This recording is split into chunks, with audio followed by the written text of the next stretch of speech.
거룩하신 하나님 아버지, 요한계시록 22장의 마지막 본문을 묵상하며 하나님의 은혜와 하나님의 크신 사랑, 그리고 성령님의 인도하심을 우리가 바르게 알게 하시고, 주께서 우리를 사랑하시는 그 사랑이 얼마나 고귀한 것이고 가치 있는 것인지 삶의 자리에서 기억하며 살아갈 수 있는 믿음을 우리에게 주십시오.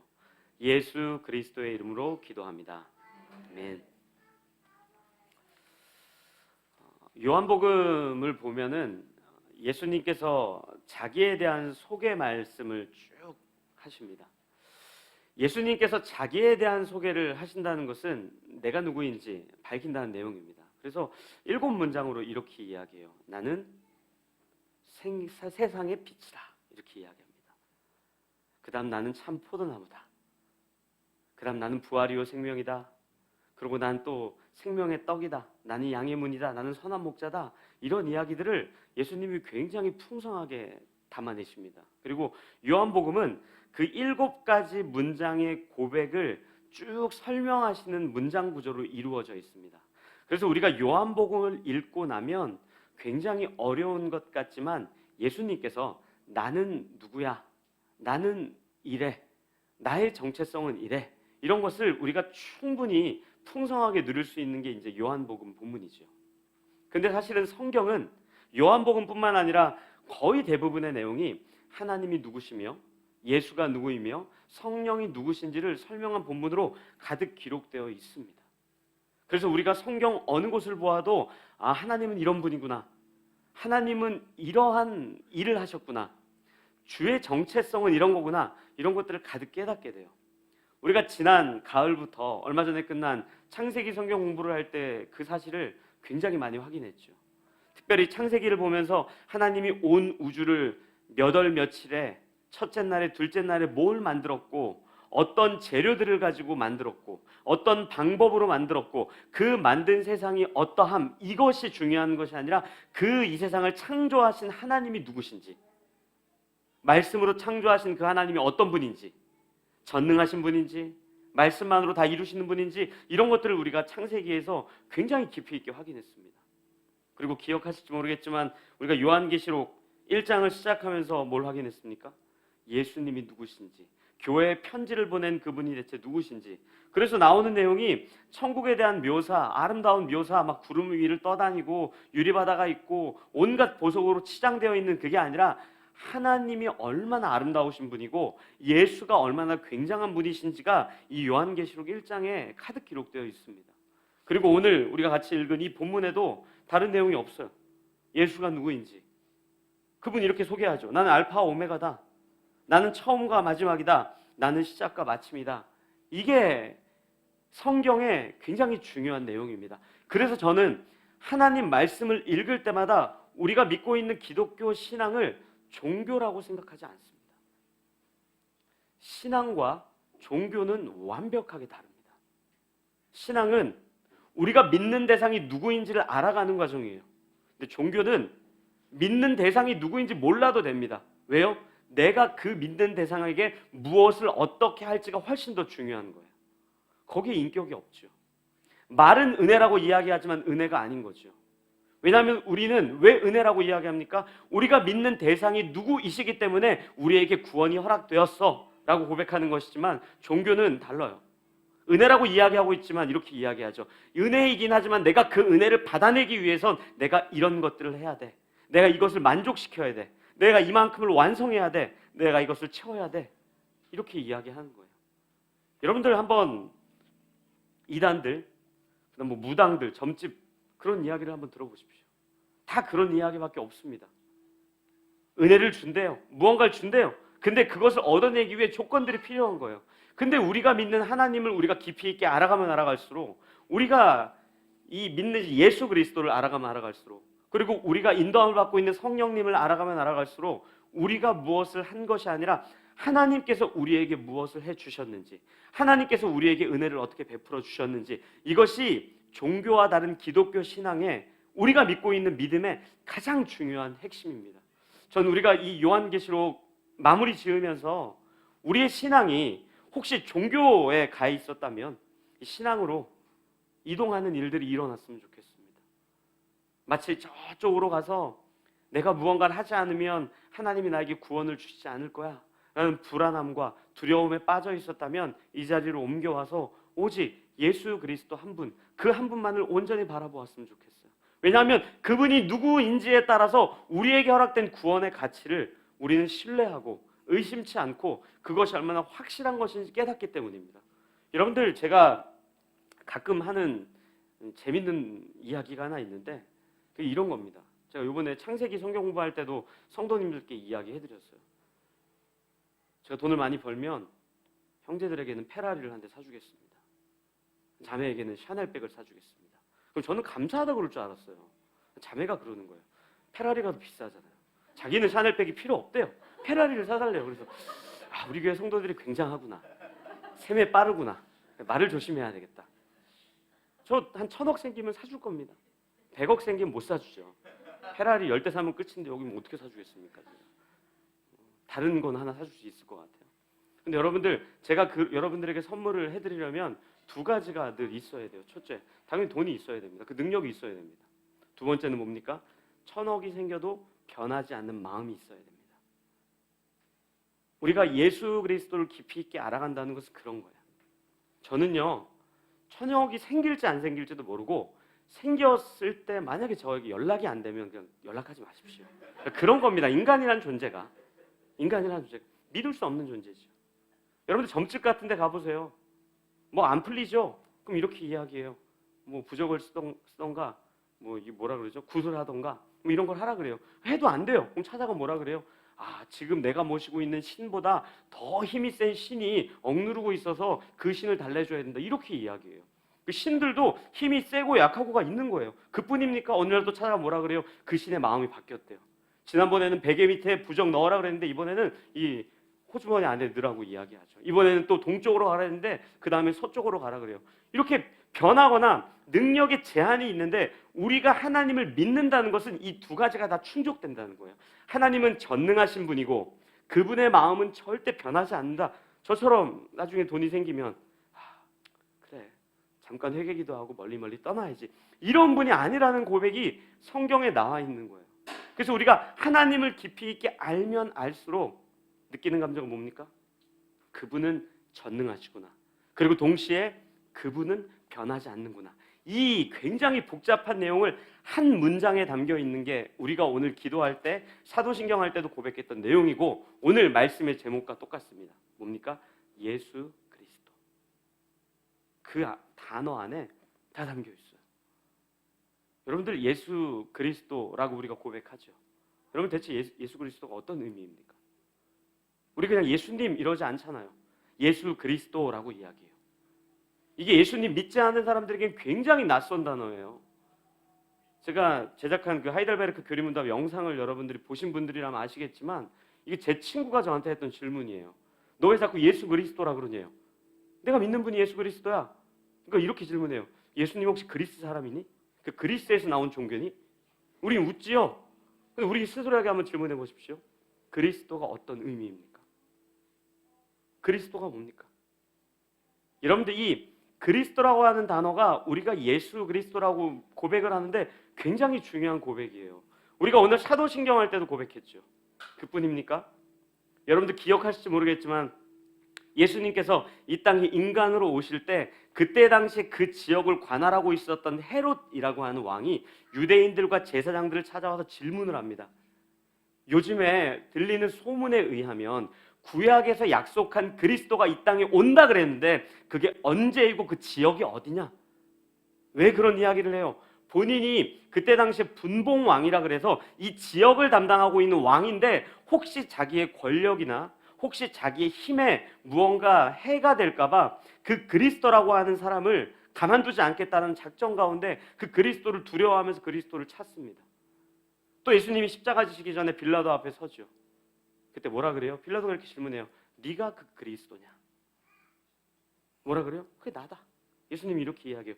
그렇다면 우리는 이 예수가 그리스도다라고 하는 이 문장에 대한 의미를 정확하게 파악을 할 수 있어야 됩니다. 여러분들, 이 그리스도라고 하는 단어는 크리스토스라고 하는 헬라어인데 거기에 이제 의미가 있는데 기름 부음을 받은 자라는 의미예요. 정확히 얘기하면 구원자인데 그 구원자라는 그 내용 안에 기름 부음을 받다라는 내용이 담겨 있어요. 여러분들 성경이 구약으로부터 신약까지 기름 부음을 받다라고 할 때는 딱 세 가지밖에 없습니다. 첫째는 제사장의 역할을 감당해낼 때 기름 부음을 받고 일을 시작해요. 여러분들 제사장의 역할이 뭐죠? 구약의 이스라엘 백성들 대신해서 제물을 들고 1년에 한 번 지성소로 들어가서 하나님께 용서를 구하고 은혜를 구하는 책임 가운데 있어요. 예수님께서 그리스도다라고 하는 그 고백 안에는 그런 내용이 담겨 있는 거예요. 1년에 한 번씩 대제사장이 지성소 안으로 들어가서 구원을 주십시오, 용서해 주십시오 라고 매해 기도하는 것이 아니라 예수님이 제사장 되었다라고 하는 것은 단 한 번의 제사, 당신의 죽으심으로 말미암아 우리의 죄를 용서했습니다 라고 고백하는 내용이 우리의 신앙 고백 안에 담겨 있는 거예요. 그게 오늘 이 요한계시록 22장에 나와 있어요. 한번 보겠습니다. 우리가 13절, 14절을 같이 읽겠습니다. 13절, 14절입니다. 시작. 나는 알파와 오메가요, 처음과 마지막이요, 시작과 마침이라. 자기 두루마기를 빠는 자들은 복이 있으니 이는 그들이 생명나무에 나아가며 문들을 통하여 성에 들어갈 권세를 받으려 함이로다. 아멘. 예수님께서 뭐라 그래요? 나는 알파 오메가요. 이게 똑같은 의미예요. 처음과 마지막이요, 시작과 마침이라. 무슨 뜻입니까? 처음에도 내가 존재했고 마지막에도 내가 존재했으며 처음에도 그 일을 내가 시작했고 마지막 종결도 내가 지는 것이며 처음에 그 일의 완성을 내가 했고 마지막의 완성도 내가 하는 것이다. 이 문장 안에는 우리 인간들이 들어갈 틈이 조금 더 없다라고 이야기하는 거예요. 그러면서 그 다음 13절에 뭐라 그래요? 14절에 자기 두루마기를 빠는 자들은 복이 있다. 무슨 뜻입니까? 우리가 입고 있는 옷, 하얗게 된 옷, 거룩하게 된 옷, 의인이 된 옷, 우리가 빨아서 깨끗하게 됐습니까? 아니죠. 예수께서 죽으시고 부활하심으로 말미암아 우리에게 그 옷을 입혀주시는 거예요. 이 13절과 14절은 그래서 주님께서 너희들이 거룩하게 되고 죄에서 용서함을 받고 이제는 더 이상 죄인이 아니고 의인이 되었으며 사망에서 생명으로 옮긴 그 이유가 내가 알파 오메가 되신 예수 그리스도, 내가 그 제사장의 역할을 감당해낸 그 예수이기 때문에 너희들이 그 옷을 입고 있는 거야. 이 사실을 우리에게 깨닫게 해준다고요. 이게 이 요한복음에도 한번 나와 있습니다. 제가 이 본문을 여러분들에게 좀 읽어드릴게요. 요한복음 13장입니다. 들어보십시오. 1절부터 8절입니다.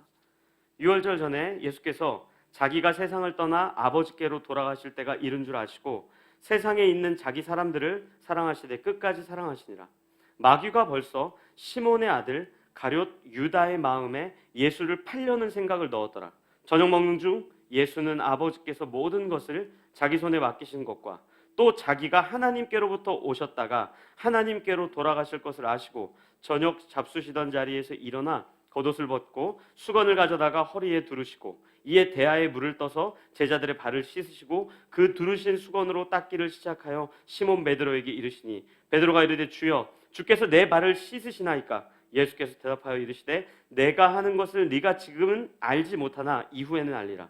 베드로가 이르되 내 발을 절대로 씻지 못하시리이다. 예수께서 대답하시되 내가 너를 씻어주지 아니하면 네가 나와 상관이 없느니라. 아멘. 여러분들 이게 무슨 뜻인지 아십니까? 발을 씻어주려고 하니까 베드로가 손사래를 치는 거예요. 됐습니다. 그럼 뭐라 그래요? 네가 나와 연결이 되는 것 자체가 내가 네 발을 씻겨주는 것인데 이것이 아니면 너랑 나랑 연결될 수가 없는 존재인데 네 발을 내가 씻겨줄 수밖에 없는 존재이고 너는 그 발을 씻김을 받아야 된다. 베드로에게는 이런 마음이 있었겠죠. 주님, 발 정도는 내가 닦을 수 있어요. 주님, 따뜻한 물 틀어놓고 깨끗이 내가 닦지 당신 굳이 닦을 필요 없습니다. 그때 주님 뭐라 그래요? 네가 모르는구나. 덕지덕지 붙어있는 그 죄악들, 여전히 남아있는 그 완악함들, 예배를 100번 드린다고 없어질까? 대제사장이 1년에 한 번씩 지성소 안으로 들어가서 구한다고 그게 없어질까? 헌금을 잘한다고 없어질까? 목사이기 때문에 없어질까? 선교사이기 때문에, 장로, 권사, 집사이기 때문에 없어질까? 절대 그렇지 않아. 내가 네 발을 닦아주어야만 없어지는 거야 라는 이야기를 오늘 우리에게 하고 있는 거예요. 전 우리가 계시록을 묵상을 마치면서 이 은혜를 다시 한번 확인했으면 좋겠어요. 요한계시록은요, 우리가 장차갈 천국의 아름다움에 대한 묘사가 아닙니다. 그 아름다움의 극치이신 예수 그리스도가 누구인지에 대한 설명이에요. 내가 지금 오늘 예수 그리스도와 더불어 교제하고 있다면 여기가 천국 아니겠습니까? 그럼에도 불구하고 여전히 죄가 남아있어서 비참한 우리를 영원한 천국으로 소망하게 하는 그 자리를 바라볼 때 우리가 확인하는 것은 환경이나 조건들이 아니라 그 자리에 완벽한 예수가 우리의 주인 되어서 우리를 완벽하게 통치하시고 다스리시는구나, 그 고백 앞에 선단 말이에요. 그렇다면 우리가 예수가 그리스도입니다 라는 고백을 할 때마다 형편없는 우리의 죄악, 그 무엇으로도 씻을 수 없는 우리의 죄, 아무리 발을 닦아도 사라지지 않는 우리의 완악함이 오직 예수 그리스도 한 분 때문에 깨끗하게 된다는 것을 확인하는 것이 계시록의 가장 중요한 거예요. 16절에요. 그 내용을 한 번 더 이렇게 설명해요. 보십시오. 나 예수는 교회들을 위하여 내 사자를 보내어 이것들을 너희에게 증언하게 하였노라. 나는 다윗의 뿌리요 자손이니 곧 광명한 새벽별이라 하시더라. 아멘. 다윗의 뿌리요 자손이라고 이야기합니다. 여러분들 다윗의 족보를 아십니까? 마태복음에도 기록되어 있는 내용입니다. 제가 수없이 얘기했던 거예요. 어디로 거슬러 올라갑니까? 아브라함으로 거슬러 올라가죠. 아브라함에게 그럴 만한 이유가 있습니까? 우르라는 지역에서 달신을 숭배하는 우상 숭배자였어요. 우상만 숭배했겠습니까? 그 달의 형상을 조각해가지고 그걸로 사고팔고 꽤 이름이 냈던 유명한 사람이었어요. 그가 하나님의 부르심을 받고 갈대아 우르 지역을 떠나서 가나안 땅에 도착했을 때 신실했습니까? 하나님 신뢰하지 않고 애굽으로 도망쳐요. 그 다음은 또 괜찮습니까? 그 애굽 땅에서 또 어떻게 해요? 자기 아내를 여동생이라고 속이는 일, 하나님의 약속을 신뢰하지 않는 일. 그의 아들 이삭은 그럴듯합니까? 그의 아들도 똑같죠. 아버지 닮아서 또 자기 아내 리브가를 자기의 여동생이라고 속이고, 그 다음 또 야곱은요, 말할 것도 없어요. 야곱의 아들 유다는요, 여러분들 38장 보면은 창세기 유다가 얼마나 형편없는 백성인지 나와 있어요. 하나님으로부터 멀리 떠나고 하나님으로부터 또 떠나고 심지어 이방인과 결혼을 하죠. 그리고 자기 자녀들 다 이방인에게 장가들 보내요. 그러다가 아들 2명 죽고 나니까 완전히 방탕하게 살아버려요. 한 지역에 가가지고 몸을 파는 여성과 동침을 해요. 근데 알고 봤더니 며느리예요. 그래서 태어난 아들이 베레스 아니에요? 그게 다윗의 족보 아닙니까? 거기에 인간의 노력이 들어갈 틈이 어디 있어요? 아브라함이 이렇게 믿어가지고 족보를 연결했군요. 이삭이 그래서 연결했군요. 야곱이 그래서 연결했군요. 이런 게 없다고요. 그러면 이 다윗의 족보, 그의 뿌리라고 이야기하는 건 뭐예요? 인간에게는 아무런 내세울 게 하나도 없지만 하나님의 신실함 때문에 예수가, 메시아가, 그리스도이신 그분이 구원을 완성하셨다는 고백 앞에 우리가 선단 말이에요. 그렇다면 우리는, 믿음은 그 은혜 앞에 서는 거예요. 한 해를 돌아보며 메모지를 펴놓고 아무리 기록하고 기록해도 나의 의보다 하나님의 은혜가 더 많은 것이 우리 그리스도인의 현실 아닙니까? 우리가 살아가면 살아갈수록 나의 의로움을 깨닫는 것이 아니라 형편없는 나의 죄악들과 하나님의 은혜를 깊이 있게 깨닫는 거 아닙니까? 그리스도 안에는 그 내용이 담겨 있어요. 근데 그 예수가 그리스도라고 하는 그 고백 안에 제사장의 역할만 있지 않아요. 또 언제 기름 부음을 받습니까? 왕이 왕으로서 대관식을 할 때 기름 부음을 받아요. 예수가 우리의 왕이라는 고백이 그 안에 또한 담겨 있는 거예요. 여러분들 이스라엘의 역사를 사무엘서부터 열왕기서를 나중에 시간 날 때 한번 쭉 훑어보십시오. 비참한 역사이지 왕이 세워졌다고 뛰어나지 않습니다. 우리가 이 성경에 있는 내용들과 세상에서 매일을 살아가다 보니까 이 왕이라고 하는 것을 너무 왜곡되게 인식해요. 왜요? 세상의 왕은, 세상의 임금은, 세상의 대표는, 우리나라 같은 게 대통령이겠죠. 자기의 권력이 전부라고 생각하기 때문에. 하나님께서 왕이라는 고백은, 예수가 왕이라는 고백은 그런 고백이 아닙니다. 내 힘을 가지고 누군가를 압제하거나 권력을 가지고 컨트롤하거나 내가 가진 힘을 더 많이 만들기 위함이거나 내가 가진 힘으로 누구를 굴복시키거나 나의 힘 자랑을 해서 통일을 시키거나 이런 게 아닙니다. 예수 그리스도의 왕 되심은 딱 하나예요. 뭔지 아십니까? 사랑이에요. 우리를 사랑하신다고요. 여러분들 계시록 22장 16절에 보면요, 이렇게 기록되어 있어요. 나 예수는 교회들을 위하여 내 사자를 보내었다. 여기서 이 교회들을 위한다라는 표현이 이게 좀 그냥 노멀하게 번역이 되어 있는데 이 에피라고 하는 헬라어 안에 얼마나 많은 뜻이 있냐면 이런 거예요. 내가 너와 함께 있어. 내가 네 주변에 있어. 내가 네 안에 있어. 내가 널 지키고 있어. 내가 널 다스리고 있어. 내가 너 그 주변에 항상 있고 내가 그 중심에 있어. 이런 내용이 다 담겨 있는 단어예요. 왜 주님께서 교회의 왕이 되셔서 우리의 왕이 되셔서 우리를 이끄시고 인도해 가십니까? 사랑하기 때문이에요. 때로 힘들겠죠. 왕의 인도함을 받는 그 과정이 힘들겠죠. 어렵겠죠. 하지만 우리를 사랑하시기 때문에 우리를 이끄시고 인도하시고 보호하시고 있는 거예요. 세상에서는요, 자기의 권력을 사용하기 위해 존재한다면 주님께서는 단 한 번도 자기를 증명하시거나 자기를 나타내는데 자기의 권력을 동원하지 않습니다. 만약에 그랬다면 예수는 십자가에 지시지 않으셨을 거예요.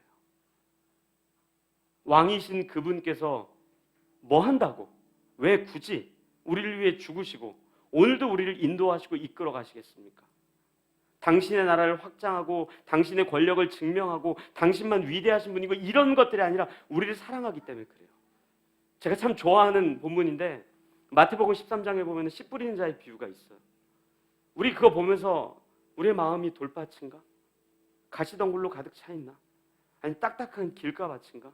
여러분들 기경해 보셨죠? 여러분 마음밭 기경이 됩니까? 저는 기경해 보니까 이런 결과가 나와요. 가시밭길이었는데 엄청 가시를 솎아내니까 딱딱한 길가가 되고요. 길가를 조금 막 했더니 이제 돌밭이 되고요. 바꾼다고 바꿔도 안 바뀌어요. 아마 오늘 제 밭은 복합적으로 길가이거나 돌밭이거나 아니면 가시덩굴로 가득 차 있겠죠. 근데 내 화단을 보니까 어떤 결과가 나와요? 꽃이 피어 있는 거예요. 여전히 돌이 가득한데, 여전히 가시덩굴이 가득한데, 여전히 딱딱한데 꽃이 피어 있다니까요. 우리는 아무리 이걸 뒤집어 엎고 갈아엎어도 우리의 마음밭은 절대 안 바뀌어요. 근데 꽃은 피어 있다라는 거예요. 그게 주님께서 우리를 인도하시는 방법이에요. 그래서 우리가 예수를 그리스도로 고백할 때마다 주님께서 사랑하시기 때문에 우리를 구원하시고 우리를 사랑하시기 때문에 오늘도 나를 인도하시고 나를 끝까지 사랑하시기 때문에 포기하지 않는 사랑이 이 성경 곳곳에 기록되어 있기 때문입니다. 근데 하나님께서 왕이신 그분이 우리를 이끄시고 통치하시는 방법을 어떻게 하십니까? 오늘 본문 18절, 19절을 우리가 같이 읽도록 하겠습니다. 18절, 19절입니다. 시작.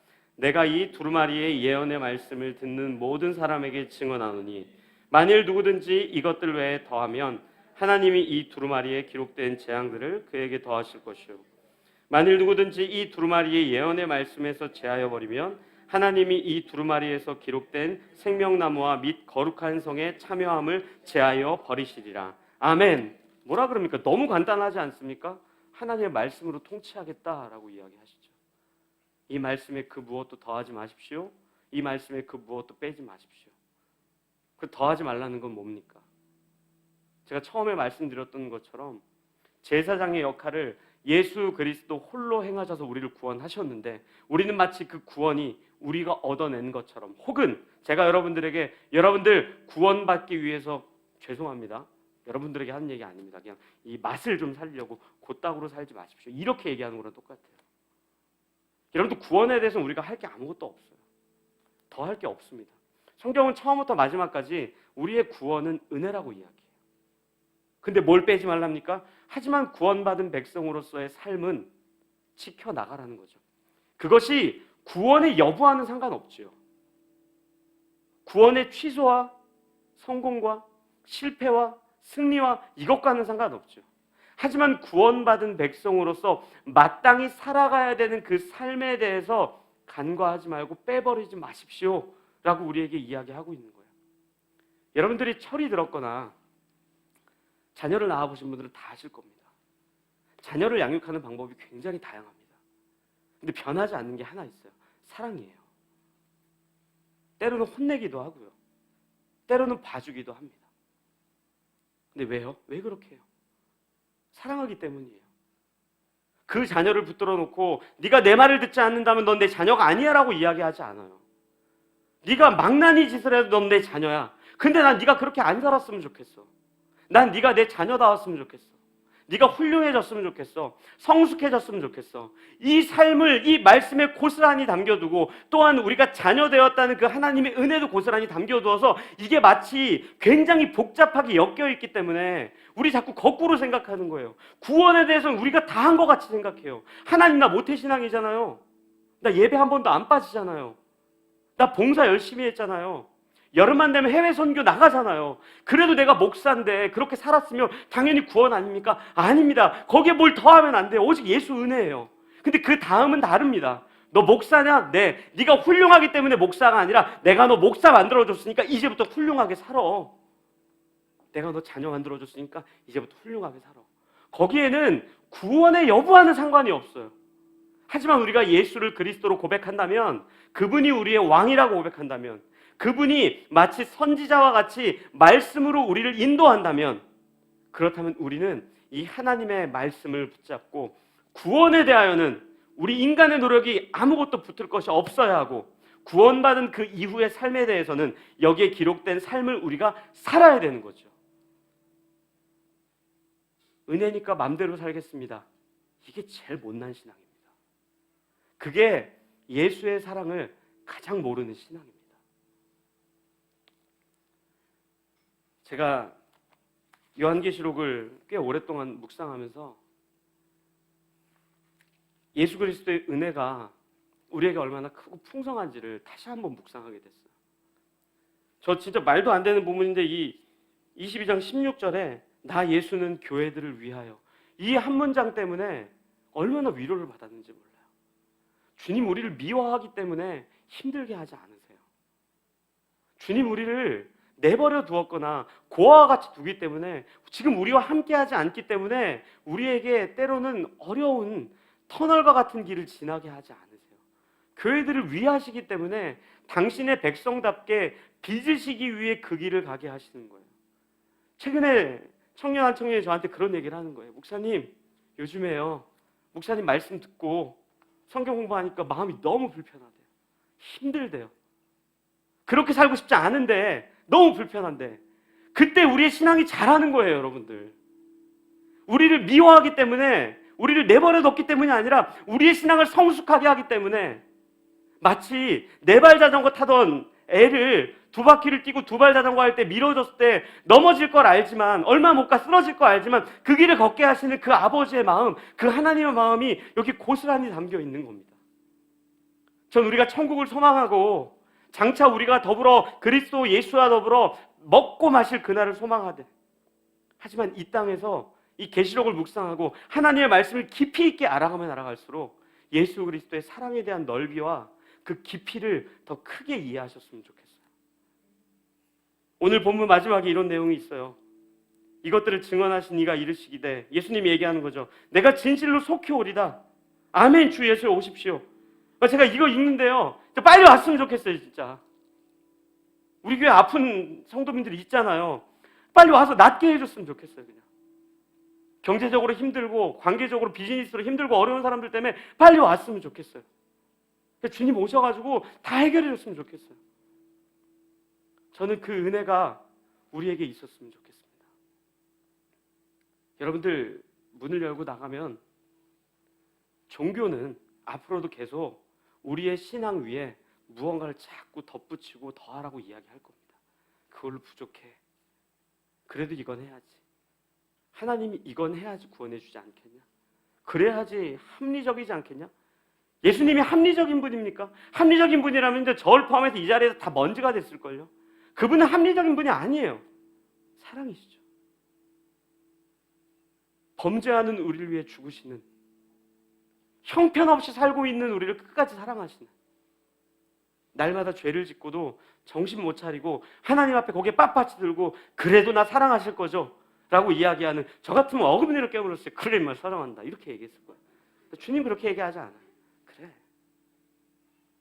철이 들겠지, 정신 차리겠지. 합리적인 분이 아니세요. 사랑하시는 분이에요.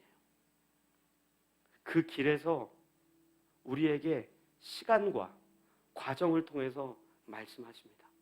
우준아, 나는 사랑하는 거 네가 더 깊이 있게 알았으면 좋겠어. 우준아, 그 사랑의 깊이가 더해져서 네 삶이 좀 나와 닮은 사람이 됐으면 좋겠어. 우리 교회가, 저는 그런 교회 됐으면 좋겠어요. 교회는요, 합리적인 거나 효율성을 따라가지 않습니다. 우리가 요한계시록 14장에서도 확인했던 것처럼 예수 그리스도가 가는 그 길을 따라가는 거예요. 근데 거기 뭐라고 써 있는지 아세요? 이렇게 써 있어요. 예수가 어디로 가든지.